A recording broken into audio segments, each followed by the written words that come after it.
तर हा व्हिडिओ मी अशाच व्यक्तींना डेडिकेट करू इच्छिते जे लोक कुठल्या तरी एक्झाम्सची तयारी करत आहे. तर एक मुलगी ना 2 वेळा सेम एक्झाममध्ये नापास झाली. पहिल्यांदा निकाल लागला तेव्हा ती शांत होती, पण आतून तुटली होती. दुसऱ्यांदा जेव्हा नापास झाली तेव्हा लोकांचे आवाज मोठे झाले. रिलेटिव्स म्हणाले, "आता काही उपयोग नाही बाई, आता सोड, तुझ्याकडून नाही होणार."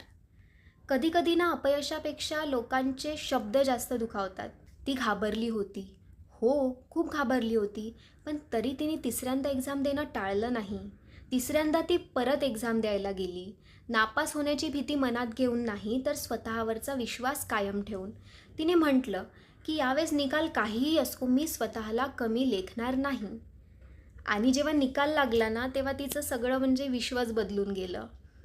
ती पास झाली होती, ती जिंकली होती.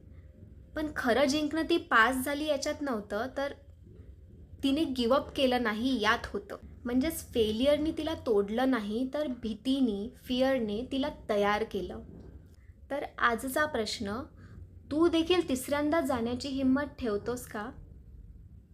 कमेंट करून नक्की सांगा. व्हिडिओ आवडल्यास नक्की शेअर करा. Thank you so much for watching.